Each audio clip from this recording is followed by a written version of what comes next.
Welcome to Classic Literature Free Audiobooks. Today, we delve into Moby Dick, or The Whale by Herman Melville, a foundational piece of literature that has captivated imaginations since its publication. Settle in, clear your mind, and let the rich tapestry of this tale unfold around you. Now, let the story begin with Moby Dick, or The Whale. Chapter 113, The Forge. With matted beard and swathed in a bristling sharkskin apron about midday, Perth was standing between his forge and anvil, the latter placed upon an ironwood log, with one hand holding a pike-head in the coals, and with the other at his forge's lungs, when Captain Ahab came along, carrying in his hand a small rusty-looking leathern bag. While yet a little distance from the forge, moody Ahab paused, till at last Perth, withdrawing his iron from the fire, began hammering it upon the anvil, the red mass sending off the sparks in thick hovering flights, some of which flew close to Ahab. "Are these thy mother Carey's chickens, Perth? They are always flying in thy wake. Birds of good omen too, but not to all. Look here, they burn, but thou liv'st among them without a scorch." "Because I am scorched all over, Captain Ahab," answered Perth, resting for a moment on his hammer. "I am past scorching. Not easily canst thou scorch a scar." "Well, well, no more. Thy shrunk voice sounds too calmly, sanely woeful to me. In no paradise myself, I am impatient of all misery in others that is not mad. Thou shouldst go mad, blacksmith. Say, why dost thou not go mad? How canst thou endure without being mad? Do the heavens yet hate thee, that thou canst not go mad? What wert thou making there?" "Welding an old pike-head, sir. There were seams and dents in it. And canst thou make it all smooth again, blacksmith, after such hard usage as it had?" "I think so, sir." "And I suppose thou canst smooth almost any seams and dents. Never mind how hard the metal, blacksmith." "Aye, sir, I think I can, all seams and dents but one." "Look ye here, then," cried Ahab, passionately advancing and leaning with both hands on Perth's shoulders. "Look ye here, here. Can ye smooth out a seam like this, blacksmith?" sweeping one hand across his ribbed brow. "If thou couldst, blacksmith, glad enough would I lay my head upon thy anvil and feel thy heaviest hammer between my eyes. Answer, canst thou smooth this seam?" "Oh, that is the one, sir. Said I not all seams and dents but one?" "Aye, blacksmith, it is the one. Aye, man, it is unsmoothable. For though thou only seest it here in my flesh, it has worked down into the bone of my skull. That is all wrinkles. But away with child's play, no more gaffs and pikes today.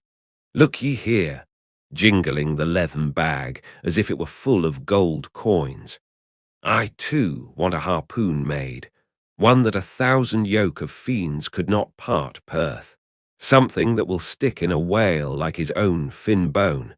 There's the stuff," flinging the pouch upon the anvil. "Look ye, blacksmith, these are the gathered nail stubs of the steel shoes of racing horses." "Horseshoe stubs, sir. Why, Captain Ahab, thou hast here, then, the best and stubbornest stuff we blacksmiths ever work." "I know it, old man. These stubs will weld together like glue from the melted bones of murderers. Quick, forge me the harpoon, and forge me first 12 rods for its shank, then wind and twist, and hammer these 12 together like the yarns and strands of a tow line. Quick, I'll blow the fire." When at last the 12 rods were made, Ahab tried them, one, by spiraling them with his own hand round a long, heavy iron bolt. "A flaw," rejecting the last one. "Work that over again, Perth." This done, Perth was about to begin welding the 12 into one when Ahab stayed his hand and said he would weld his own iron. As then, with regular, gasping hems, he hammered on the anvil, Perth passing to him the glowing rods, one after the other, and the hard-pressed forge shooting up its intense straight flame.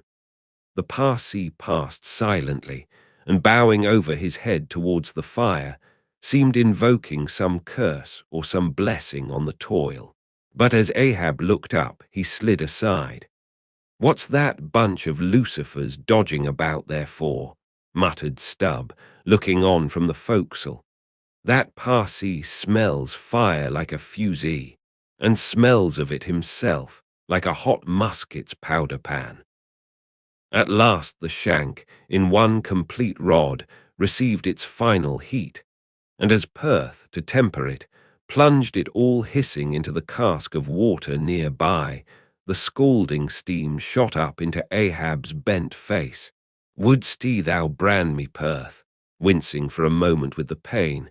"Have I been but forging my own branding iron then? Pray God, not that. Yet I fear something, Captain Ahab. Is not this harpoon for the white whale? For the white fiend? But now for the barbs. Thou must make them thyself, man. Here are my razors, the best of steel. Here, and make the barbs sharp as the needle-sleet of the icy sea." For a moment, the old blacksmith eyed the razors as though he would fain not use them. "Take them, man, I have no need for them, for I now neither shave, sup, nor pray till. But here, to work." Fashioned at last into an arrowy shape, and welded by Perth to the shank, the steel soon pointed the end of the iron, and as the blacksmith was about giving the barbs their final heat, prior to tempering them, he cried to Ahab to place the water cask near. "No, no, no water for that. I want it of the true death temper. Ahoy there! Tashtego queequeg dagu. What say ye, pagans? Will ye give me as much blood as will cover this barb?" Holding it high up. A cluster of dark nods replied yes. 3 punctures were made in the heathen flesh, and the white whale's barbs were then tempered. "Ego non baptizo te in nomen patris, sed in nomen diaboli," deliriously howled Ahab, as the malignant iron scorchingly devoured the baptismal blood. Now, mustering the spare poles from below, and selecting one of hickory, with the bark still investing it, Ahab fitted the end to the socket of the iron. A coil of new tow line was then unwound, and some fathoms of it taken to the windlass and stretched to a great tension, pressing his foot upon it, till the rope hummed like a harp string, then eagerly bending over it, and seeing no strandings, Ahab exclaimed, "Good, and now for the seizings." At one extremity the rope was unstranded, and the separate spread yarns were all braided and woven round the socket of the harpoon. The pole was then driven hard up into the socket. From the lower end, the rope was traced halfway along the pole's length, and firmly secured so, with intertwistings of twine. This done, pole, iron, and rope, like the 3 fates, remained inseparable, and Ahab moodily stalked away with the weapon, the sound of his ivory leg, and the sound of the hickory pole, both hollowly ringing along every plank. But ere he entered his cabin, light, unnatural, half-bantering, yet most piteous sound was heard. "Oh, Pip, thy wretched laugh, thy idle but unresting eye, all thy strange mummeries not unmeaningly blended with the black tragedy of the melancholy ship, and mocked it." Next chapter, chapter 114. The Gilder. Penetrating further and further into the heart of the Japanese cruising ground, the Pequod was soon all astir in the fishery, often in mild, pleasant weather, for 12, 15, 18, and 20 hours on the stretch. They were engaged in the boats, steadily pulling or sailing or paddling after the whales, or for an interlude of 60 or 70 minutes calmly awaiting their uprising, though with but small success for their pains. At such times, under an abated sun, afloat all day upon smooth, slow-heaving swells, seated in his boat, light as a birch canoe, and so sociably mixing with the soft waves themselves, that like hearthstone cats they purr against the gunwale.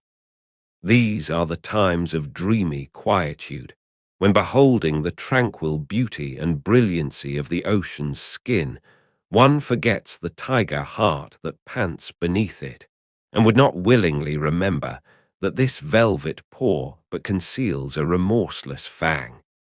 These are the times when in his whale-boat the rover softly feels a certain filial, confident, land-like feeling towards the sea, that he regards it as so much flowery earth, and the distant ship, revealing only the tops of her masts, seems struggling forward, not through high rolling waves, but through the tall grass of a rolling prairie, as when the western emigrants' horses only show their erected ears, while their hidden bodies widely wade through the amazing verdure. The long-drawn virgin vales, the mild blue hillsides, as over these there steals the hush, the hum. You almost swear that play-wearied children lie sleeping in these solitudes, in some glad May time, when the flowers of the woods are plucked. And all this mixes with your most mystic mood, so that fact and fancy, halfway meeting, interpenetrate, and form one seamless whole. Nor did such soothing scenes, however temporary, fail of at least as temporary an effect on Ahab.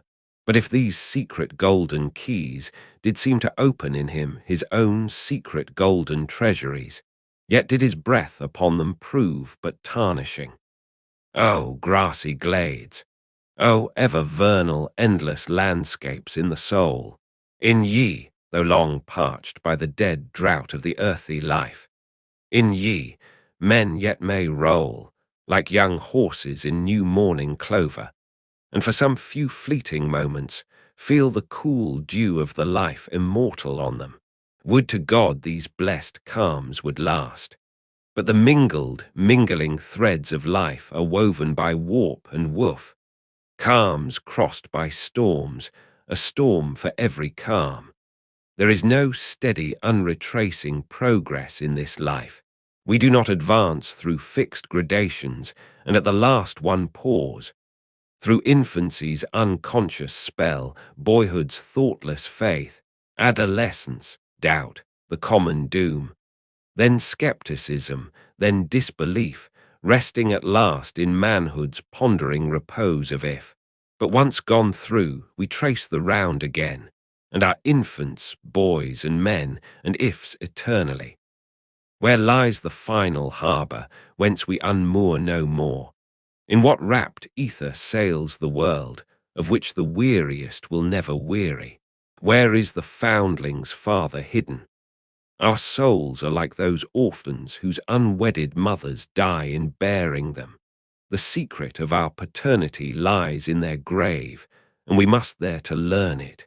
And that same day, too, gazing far down from his boat's side into that same golden sea, Starbuck lowly murmured, "Loveliness unfathomable, as ever lover saw in his young bride's eye. Tell me not of thy teeth-tiered sharks, and thy kidnapping cannibal ways. Let faith oust fact, let fancy oust memory, I look deep down and do believe."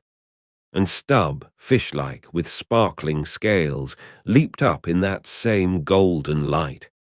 I am Stubb, and Stubb has his history, but here Stubb takes oaths that he has always been jolly. Next chapter, chapter 115. The Pequod meets the bachelor, and jolly enough were the sights and the sounds that came bearing down before the wind, some few weeks after Ahab's harpoon had been welded. It was a Nantucket ship, the Bachelor, which had just wedged in her last cask of oil and bolted down her bursting hatches, and now, in glad holiday apparel, was joyously, though somewhat vaingloriously, sailing round among the widely separated ships on the ground, previous to pointing her prow for home. The three men at her masthead wore long streamers of narrow red bunting at their hats. From the stern, a whale-boat was suspended, bottom down, and hanging captive from the bowsprit was seen the long lower jaw of the last whale they had slain. Signals, ensigns, and jacks of all colours were flying from her rigging, on every side. Sideways lashed in each of her three basketed tops were two barrels of sperm, above which, in her topmast crosstrees, you saw slender breakers of the same precious fluid, and nailed to her main truck was a brazen lamp. As was afterwards learned, the Bachelor had met with the most surprising success, all the more wonderful, for that while cruising in the same seas numerous other vessels had gone entire months without securing a single fish. Not only had barrels of beef and bread been given away to make room for the far more valuable sperm, but additional supplemental casks had been bartered for from the ships she had met, and these were stowed along the deck and in the captain's and officers' staterooms. Even the cabin table itself had been knocked into kindling wood, and the cabin mess dined off the broad head of an oil butt lashed down to the floor for a centerpiece. In the forecastle, the sailors had actually corked and pitched their chests and filled them. It was humorously added that the cook had clapped a head on his largest boiler and filled it, that the steward had plugged his spare coffee pot and filled it, that the harpooneers had headed the sockets of their irons and filled them, that indeed everything was filled with sperm, except the captain's pantaloons pockets, and those he reserved to thrust his hands into, in self-complacent testimony of his entire satisfaction. As this glad ship of good luck bore down upon the moody Pequod, the barbarian sound of enormous drums came from her forecastle, and drawing still nearer, a crowd of her men were seen standing round her huge tripods, which, covered with the parchment-like poke or stomach skin of the black fish, gave forth a loud roar to every stroke of the clenched hands of the crew. On the quarterdeck, the mates and harpooneers were dancing with the olive-hued girls who had eloped with them from the Polynesian Isles, while suspended in an ornamented boat, firmly secured aloft between the foremast and mainmast, three Long Island Negroes, with glittering fiddle bows of whale ivory, were presiding over the hilarious jig.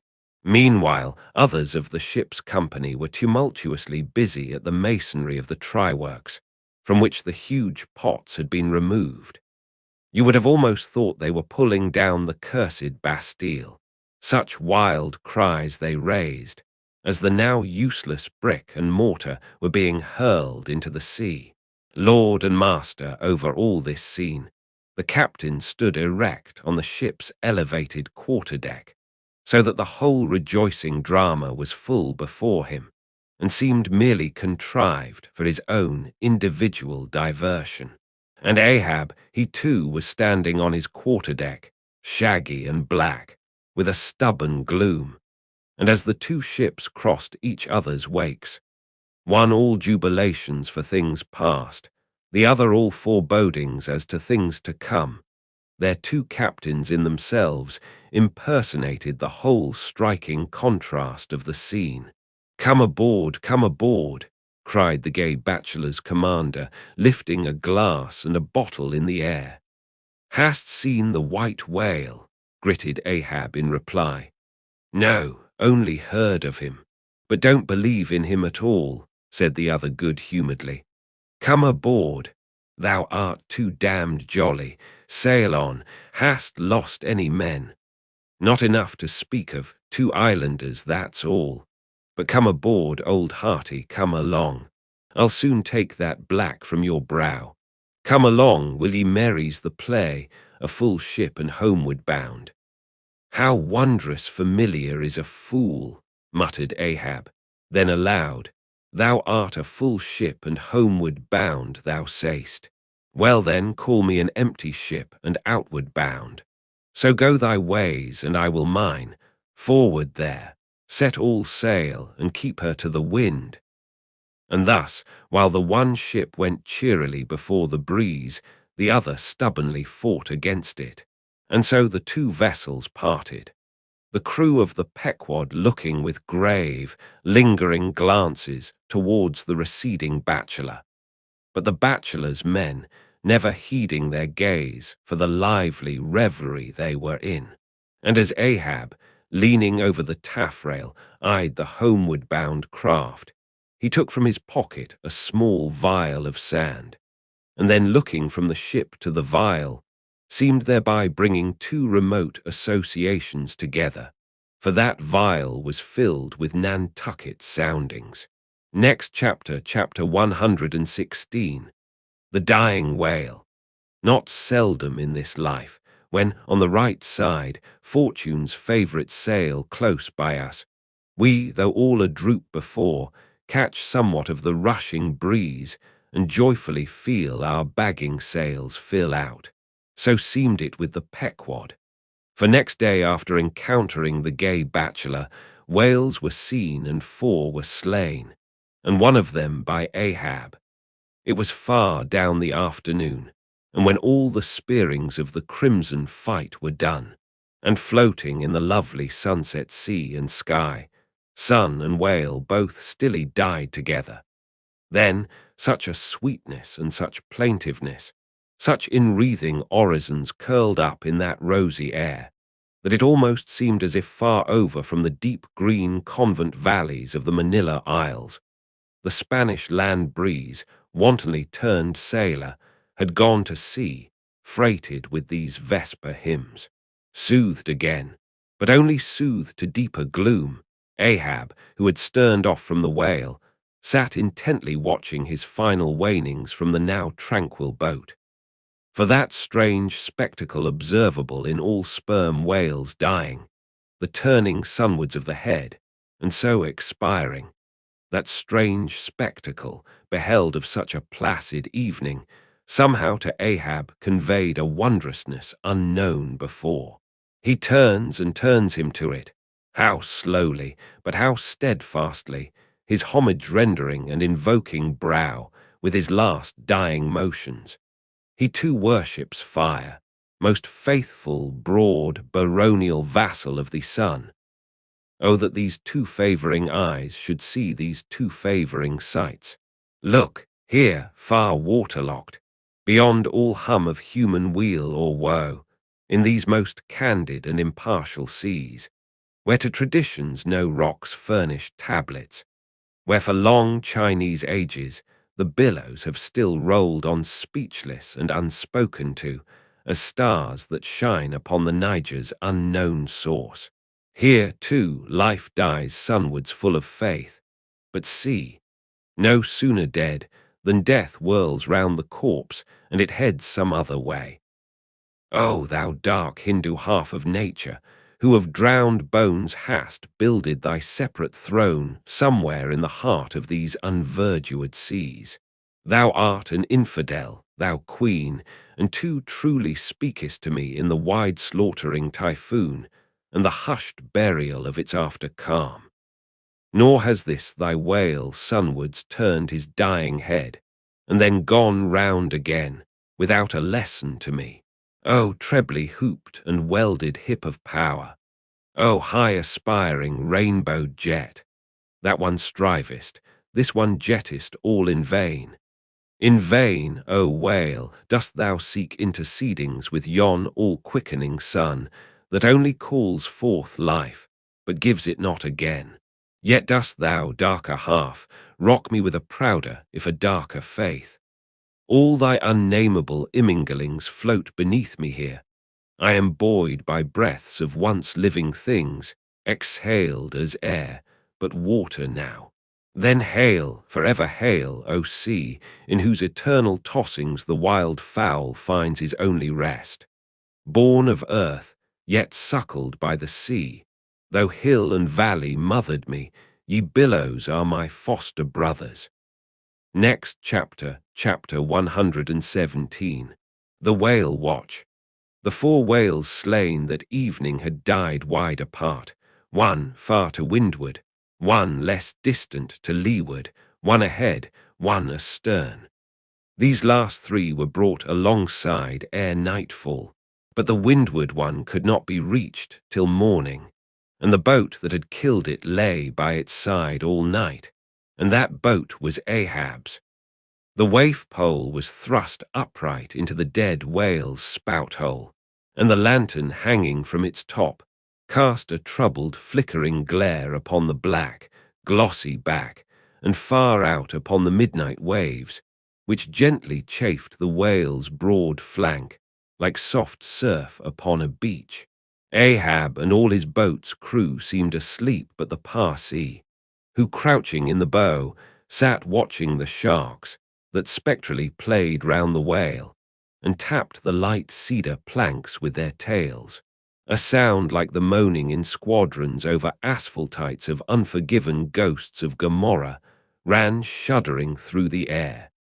Started from his slumbers, Ahab, face to face, saw the Parsee, and hooped round by the gloom of the night they seemed the last men in a flooded world. "I have dreamed it again," said he, "of the hearses. Have I not said, old man, that neither hearse nor coffin can be thine, and who are hearsed that die on the sea? But I said, old man, that ere thou couldst die on this voyage, 2 hearses must verily be seen by thee on the sea, the first not made by mortal hands, and the visible wood of the last one must be grown in America. Aye, aye, a strange sight that Parsee, a hearse and its plumes floating over the ocean with the waves for the pallbearers. Ha! Such a sight we shall not soon see. Believe it or not, thou canst not die till it be seen, old man. And what was that saying about thyself? Though it come to the last, I shall still go before thee thy pilot. And when thou art so gone before, if that ever befall, then ere I can follow, thou must still appear to me to pilot me still. Was it not so? Well then, did I believe all ye say, O my pilot? I have here 2 pledges that I shall yet slay Moby Dick and survive it. Take another pledge, old man, said the Parsee, as his eyes lighted up like fireflies in the gloom. Hemp only can kill thee. The gallows, ye mean? I am immortal then, on land and on sea, cried Ahab, with a laugh of derision. Immortal on land and on sea. Both were silent again as one man. The grey dawn came on, and the slumbering crew arose from the boat's bottom, and ere noon the dead whale was brought to the ship. Next chapter, chapter 118. The Quadrant. The season for the line at length drew near, and every day when Ahab, coming from his cabin, cast his eyes aloft, the vigilant helmsman would ostentatiously handle his spokes, and the eager mariners quickly run to the braces, and would stand there with all their eyes centrally fixed on the nailed doubloon, impatient for the order to point the ship's prow for the equator. In good time the order came. It was hard upon high noon, and Ahab, seated in the bows of his high-hoisted boat, was about taking his wonted daily observation of the sun to determine his latitude. Now, in that Japanese sea, the days in summer are as freshets of effulgences. That unblinkingly vivid Japanese sun seems the blazing focus of the glassy ocean's immeasurable burning glass. The sky looks lacquered. Clouds there are none. The horizon floats, and this nakedness of unrelieved radiance is as the insufferable splendors of God's throne. Well that Ahab's quadrant was furnished with colored glasses, through which to take sight of that solar fire. So, swinging his seated form to the roll of the ship, and with his astrological-looking instrument placed to his eye, he remained in that posture for some moments to catch the precise instant when the sun should gain its precise meridian. Meantime, while his whole attention was absorbed, the Parsee was kneeling beneath him on the ship's deck, and with face thrown up like Ahab's, was eyeing the same sun with him. Only the lids of his eyes half hooded their orbs, and his wild face was subdued to an earthly passionlessness. At length the desired observation was taken, and with his pencil upon his ivory leg, Ahab soon calculated what his latitude must be at that precise instant.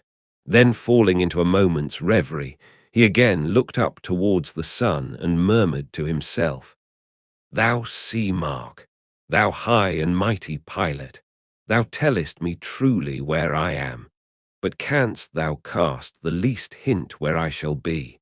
Or canst thou tell where some other thing besides me is this moment living? Where is Moby Dick? This instant thou must be eyeing him.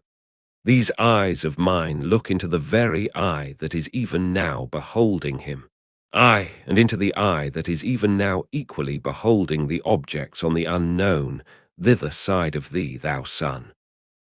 Then, gazing at his quadrant, and handling, one after the other, its numerous cabalistical contrivances, he pondered again, and muttered, "Foolish toy, baby's plaything of haughty admirals and commodores and captains, the world brags of thee, of thy cunning and might. But what after all canst thou do, but tell the poor, pitiful point, where thou thyself happiness to be on this wide planet, and the hand that holds thee? No, not one jot more. Thou canst not tell where one drop of water or one grain of sand will be tomorrow noon, and yet with thy impotence thou insultest the sun.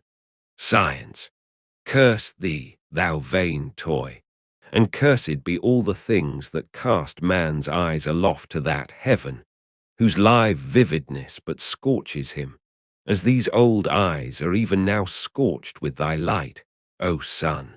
Level by nature to this earth's horizon are the glances of man's eyes, not shot from the crown of his head, as if God had meant him to gaze on his firmament. Curse thee, thou quadrant, dashing it to the deck. No longer will I guide my earthly way by thee. The level ship's compass, and the level dead reckoning, by log and by line, these shall conduct me and show me my place on the sea. Aye, lighting from the boat to the deck, thus I trample on thee, thou paltry thing that feebly pointest on high. Thus I split and destroy thee." As the frantic old man thus spoke, and thus trampled with his live and dead feet, a sneering triumph that seemed meant for Ahab, and a fatalistic despair that seemed meant for himself, these passed over the mute, motionless Parsee's face. Unobserved he rose and glided away, while awestruck by the aspect of their commander, the seamen clustered together on the forecastle, till Ahab, troubledly pacing the deck, shouted out, "To the braces! Up helm, square in!" In an instant the yards swung round, and as the ship half-wheeled upon her heel, her three firm-seated graceful masts, erectly poised upon her long, ribbed hull, seemed as the three Horatai pirouetting on one sufficient steed. Standing between the knight-heads, Starbuck watched the Pequod's tumultuous way, and Ahab's also, as he went lurching along the deck. I have sat before the dense coal fire and watched it all aglow, full of its tormented flaming life, and I have seen it wane at last down to dumbest dust. Old man of oceans, of all this fiery life of thine, what will at length remain but one little heap of ashes? "Aye," cried Stubb, "but sea-coal ashes. Mind ye that Mr. Starbuck, Sea coal, not your common charcoal. Well, well, I heard Ahab mutter, here someone thrusts these cards into these old hands of mine, swears that I must play them and no others. And damn me, Ahab, but thou actest right. Live in the game and die in it. Next chapter, chapter 119. The candles. Warmest climes but nurse the cruelest fangs. The tiger of Bengal crouches in spiced groves of ceaseless verdure. Skies the most effulgent, but basket the deadliest thunders. Gorgeous Cuba knows tornadoes that never swept tame northern lands. So, too, it is that in these resplendent Japanese seas the mariner encounters the direst of all storms, the typhoon. It will sometimes burst from out that cloudless sky, like an exploding bomb upon a dazed and sleepy town. Towards evening of that day, the Pequod was torn of her canvas, and bare-poled was left to fight a typhoon which had struck her directly ahead. When darkness came on, sky and sea roared and split with the thunder, and blazed with the lightning, that showed the disabled masts fluttering here and there with the rags which the first fury of the tempest had left for its after-sport.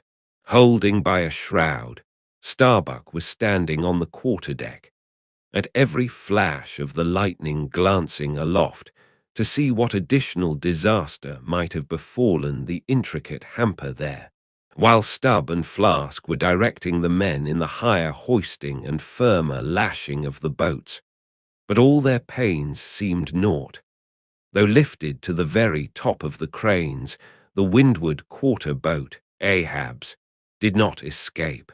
A great rolling sea, dashing high up against the reeling ship's high teetering side, stove in the boat's bottom at the stern and left it again, all dripping through like a sieve. Bad work, Mr. Starbuck, said Stubb regarding the wreck, but the sea will have its way. Stubb, for one, can't fight it. You see, Mr. Starbuck, a wave has such a great long start before it leaps. All round the world it runs, and then comes the spring. But as for me, all the start I have to meet it is just across the deck here. But never mind, it's all in fun, so the old song says. Sings, oh, jolly is the gale, and a joker is the whale, a flourish in his tail. Such a funny, sporty, gamey, jesty, jokey, hokey-pokey lad is the ocean, oh.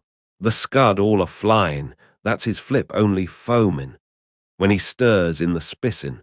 Such a funny, sporty, gamey, jesty, jokey, hokey-pokey lad is the ocean, oh, thunder splits the ships, but he only smacks his lips, a tastin' of this flip.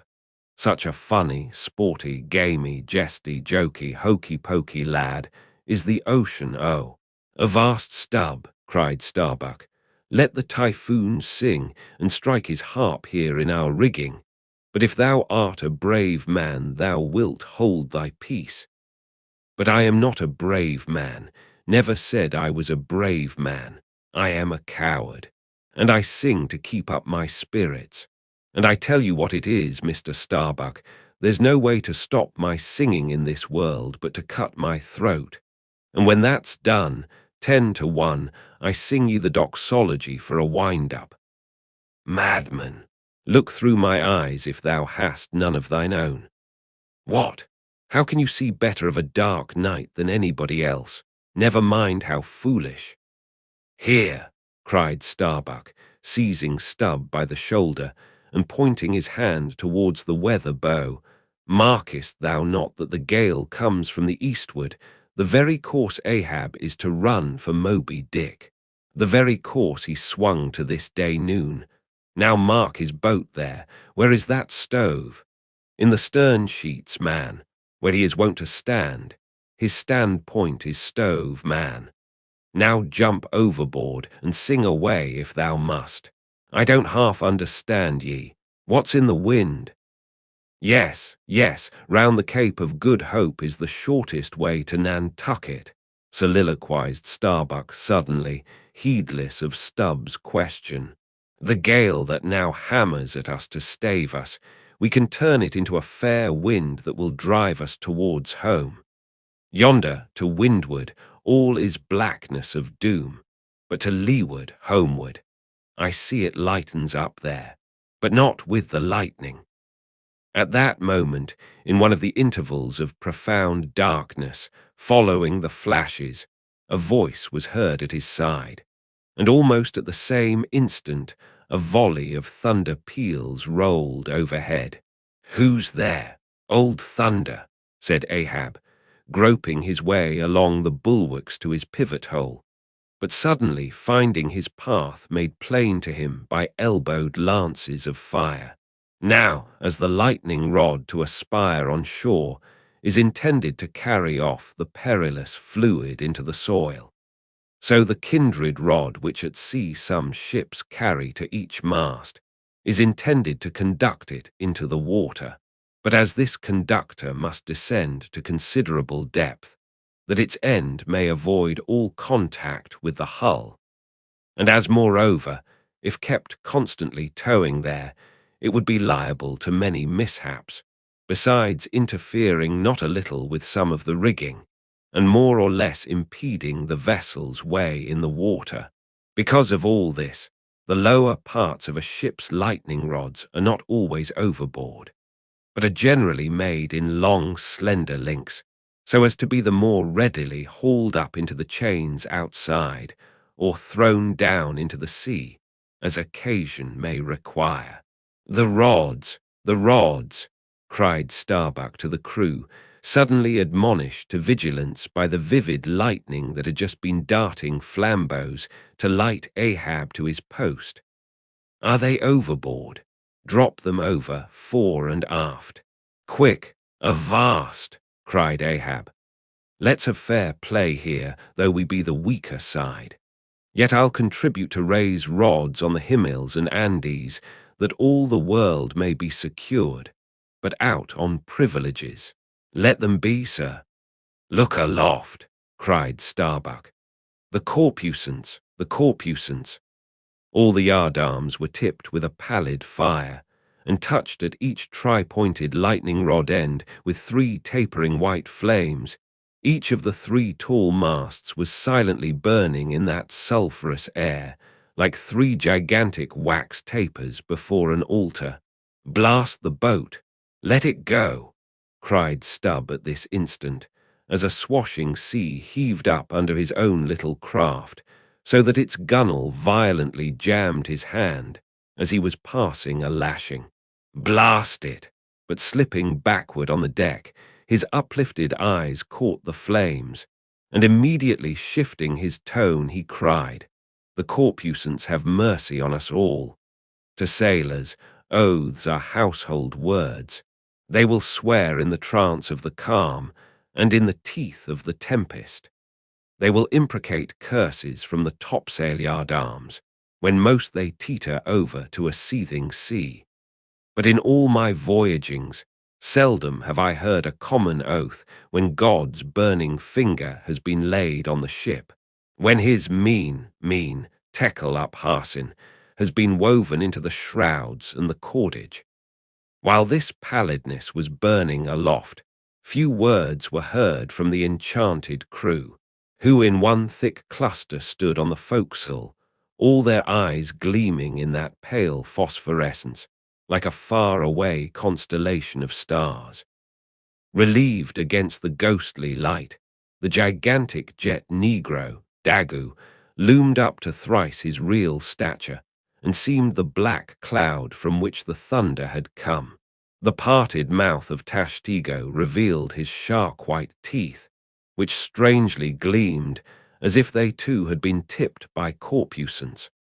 While lit up by the preternatural light, Queequeg's tattooing burned like satanic blue flames on his body. The tableau all waned at last with the pallidness aloft, and once more the Pequod and every soul on her decks were wrapped in a pall. A moment or two passed, when Starbuck, going forward, pushed against someone. It was Stubb.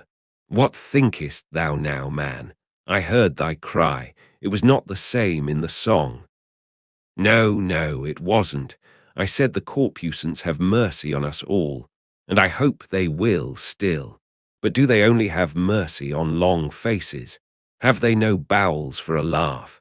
And look ye, Mr. Starbuck, but it's too dark to look. Hear me, then. I take that masthead flame we saw for a sign of good luck. For those masts are rooted in a hold that is going to be chock-a-block with sperm oil, d'ye see? And so, all that sperm will work up into the masts, like sap in a tree. Yes, our 3 masts will yet be as 3 spermaceti candles. That's the good promise we saw. At that moment, Starbuck caught sight of Stubbs' face slowly beginning to glimmer into sight. Glancing upwards, he cried, "See! See!" And once more the high tapering flames were beheld with what seemed redoubled supernaturalness in their pallor. "The corpusants have mercy on us all," cried Stubb again. At the base of the mainmast, full beneath the doubloon and the flame, the Parsee was kneeling in Ahab's front, but with his head bowed away from him, while nearby, from the arched and overhanging rigging, where they had just been engaged securing a spar, a number of the seamen, arrested by the glare, now cohered together and hung pendulous, like a knot of numbed wasps from a drooping orchard twig, in various enchanted attitudes like the standing or stepping or running skeletons in Herculaneum. Others remained rooted to the deck, but all their eyes upcast. "Aye, aye, men," cried Ahab. "Look up at it, mark it well. The white flame but lights the way to the white whale. Hand me those mainmast links there. I would fain feel this pulse, and let mine beat against it, blood against fire. So." Then turning, the last link held fast in his left hand, he put his foot upon the Parsee, and with fixed upward eye and high-flung right arm, he stood erect before the lofty tri-pointed trinity of flames. "Oh, thou clear spirit of clear fire, whom on these seas I as Persian once did worship, till in the sacramental act so burned by thee, that to this hour I bear the scar. I now know thee, thou clear spirit, and I now know that thy right worship is defiance. To neither love nor reverence wilt thou be kind, and e'en for hate thou canst but kill, and all are killed. No fearless fool now fronts thee. I own thy speechless, placeless power, but to the last gasp of my earthquake life will dispute its unconditional, unintegral mastery in me. In the midst of the personified impersonal, a personality stands here, though but a point at best, whencesoe'er I came, wheresoe'er I go. Yet while I earthly live, the queenly personality lives in me and feels her royal rights. But war is pain, and hate is woe. Come in thy lowest form of love, and I will kneel and kiss thee. But at thy highest, come as mere supernal power. And though thou launchest navies of full-freighted worlds, there's that in here that still remains indifferent. O thou clear spirit, of thy fire thou madest me, and like a true child of fire, I breathe it back to thee." Sudden, repeated flashes of lightning. The 9 flames leap lengthwise to thrice their previous height. Ahab, with the rest, closes his eyes, his right hand pressed hard upon them. "I own thy speechless, placeless power, said I not so? Nor was it wrung from me, nor do I now drop these links. Thou canst blind, but I can then grope. Thou canst consume, but I can then be ashes. Take the homage of these poor eyes and shutter hands. I would not take it. The lightning flashes through my skull, mine eyeballs ache and ache. My whole beaten brain seems as beheaded and rolling on some stunning ground. Oh, oh, yet blindfold, yet will I talk to thee. Light though thou be, thou leapest out of darkness. But I am darkness leaping out of light, leaping out of thee. The javelins cease, open eyes, see or not, there burn the flames. O thou magnanimous, now I do glory in my genealogy. But thou art but my fiery father. My sweet mother I know not. O cruel, what hast thou done with her? There lies my puzzle, but thine is greater. Thou knowest not how came ye, hence callest thyself unbegotten. Certainly knowest not thy beginning, hence callest thyself unbegun. I know that of me, which thou knowest not of thyself, O thou omnipotent. There is some unsuffusing thing beyond thee, thou clear spirit, to whom all thy eternity is but time, all thy creativeness mechanical. Through thee, thy flaming self, my scorched eyes do dimly see it. O thou foundling fire, thou hermit immemorial, thou too hast thy incommunicable riddle, thy unparticipated grief. Here again with haughty agony I read my sire. Leap, leap up and lick the sky. I leap with thee, I burn with thee, would fain be welded with thee, defyingly I worship thee. The boat, the boat, cried Starbuck. Look at thy boat, old man. Ahab's harpoon, the one forged at Perth's fire, remained firmly lashed in its conspicuous crotch, so that it projected beyond his whaleboat's bow. But the sea that had stove its bottom had caused the loose leather sheath to drop off, and from the keen steel barb there now came a levelled flame of pale, forked fire. As the silent harpoon burned there like a serpent's tongue, Starbuck grasped Ahab by the arm. God, God is against thee, old man. Forbear, 'tis an ill voyage. Ill begun, ill continued. Let me square the yards, while we may, old man, and make a fair wind of it homewards, to go on a better voyage than this. Overhearing Starbuck, the panic-stricken crew instantly ran to the braces, though not a sail was left aloft. For the moment all the aghast mates' thoughts seemed theirs. They raised a half-mutinous cry. But dashing the rattling lightning links to the deck, and snatching the burning harpoon, Ahab waved it like a torch among them, swearing to transfix with it the first sailor that but cast loose a rope's end.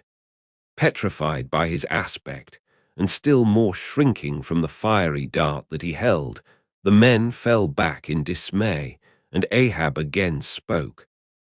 All your oaths to hunt the white whale are as binding as mine, and heart, soul, and body, lungs, and life, old Ahab is bound.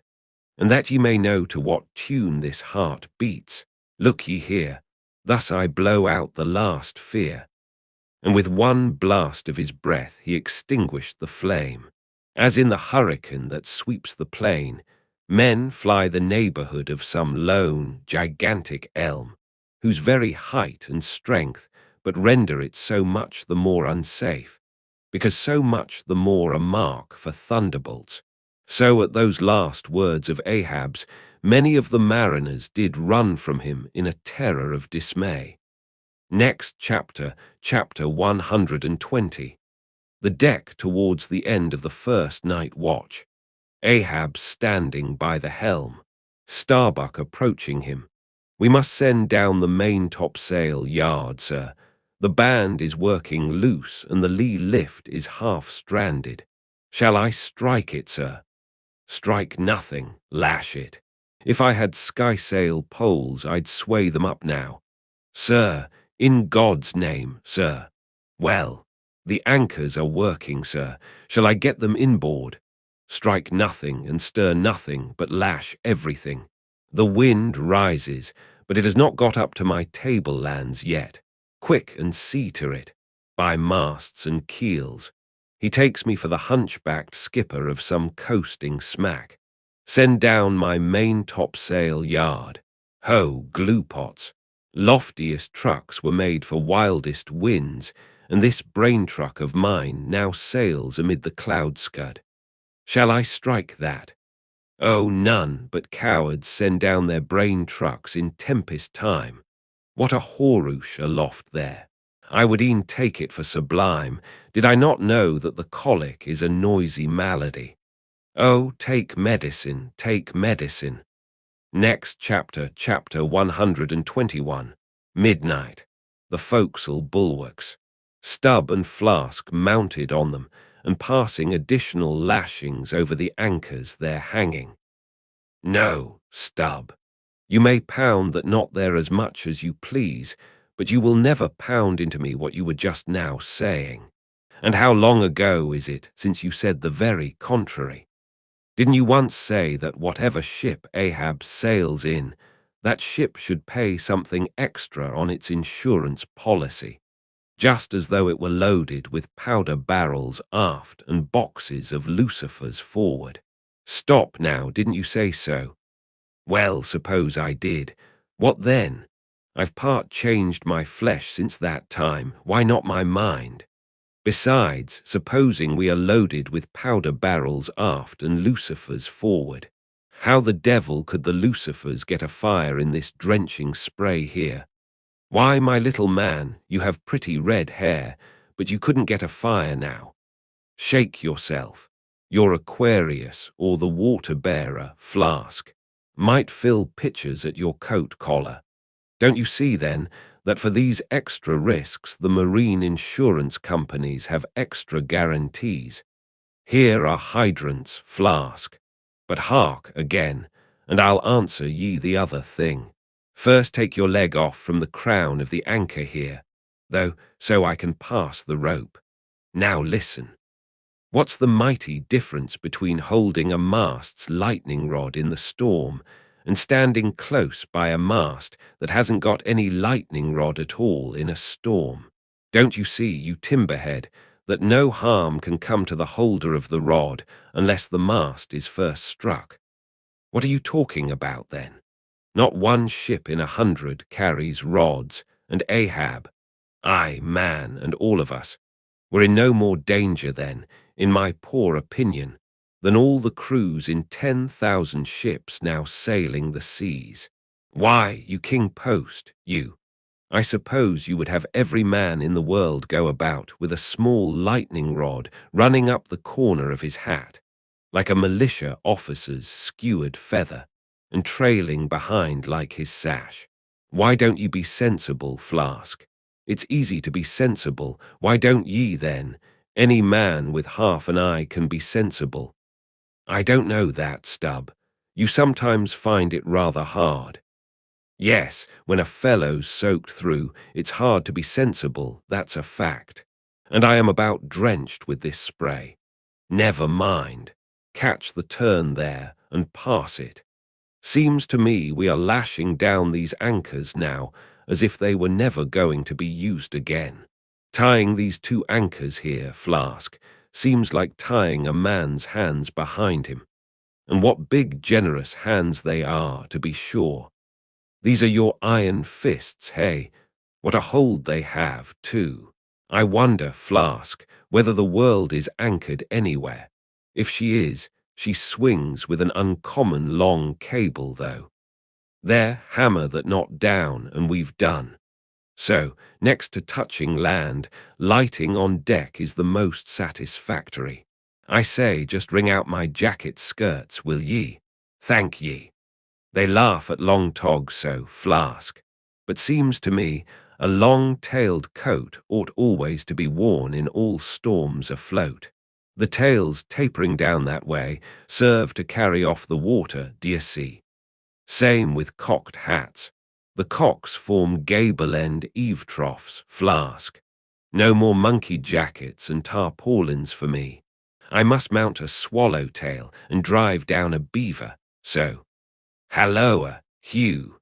There goes my tarpaulin overboard. Lord, Lord, that the winds that come from heaven should be so unmannerly. This is a nasty night, lad. Next chapter, chapter 122, Midnight aloft. Thunder and lightning, the main topsail yard.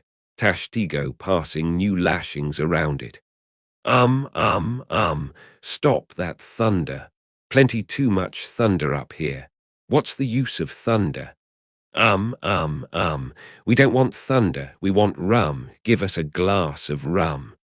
And that concludes our reading of Moby Dick, or The Whale. I hope you enjoyed it.